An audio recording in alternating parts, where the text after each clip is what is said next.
திராவிட பத்திரிகைன்னு ஒன்று ஆரம்பிச்சிருக்காங்க. இதை இளைஞர்களுக்கு திராவிட பத்திரிகையாம். அது கருணாநிதி இது எப்படி பத்திரிகை இதை நடத்தினார், அதுக்கு பேர் வந்து திராவிட இதழியல்.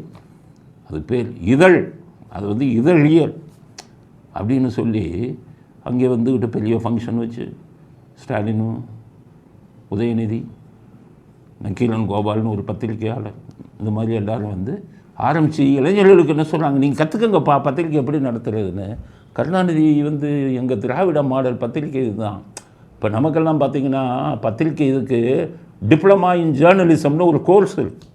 6 மாதம் 1 வருஷம் 2 வருஷம் இவங்கெல்லாம் மாணவர்கள் போய் படித்து பத்திரிக்கையாளராக வருவாங்க. அதுதான் இது. ஆனால் இவங்க என்ன சொல்கிறாங்க, ஜேர்னலிசம் வேணாப்பா, எங்கள் திராவிட நாங்கள் பத்திரிக்கையை சொல்லிக் கொடுக்குறோம் அப்படிங்கிறோம். அப்போ சொல்லிக் கொடுத்தா எப்படி சொல்லிக் கொடுப்பாங்க, கோர்ஸ் எப்படி வைக்கணும், இவங்க எப்படி வச்சுருக்காங்கன்னு தெரியல. நான் சொல்கிறேன், ஒரு கருணாநிதி நடத்தின பத்திரிக்கை இதுதான். அதாவது அப்படியே வந்து செய்தியாளர்கள் சந்திப்புன்னு வந்து உட்காருவார். உட்காரும்போது அந்த செய்தியாளர்களில் 5-6 பேர் இவருடைய ஆளுகள் இருப்பாங்க.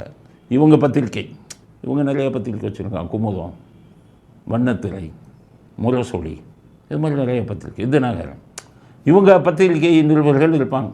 யாராச்சும் கருணாநிதிட்டு இடக்கு மடக்கா கேள்வி கேட்டால் பல தடவை சொல்லியிருக்கேன். அப்படியே தலையை தடவுவார், வழுக்க தலையை. அந்தவங்க 4 பேர் போய் கேள்வி கேட்டாலே அடிப்பாங்க. அப்போ திராவிட மாடல் பத்திரிக்கைன்னா இதுதான். அப்போ நீங்கள் இந்த ஆரம்பிச்சிருக்கீங்களே திராவிட இதழியல், அதில் நீங்கள் இதை முதல்ல சொல்லிக் கொடுங்க.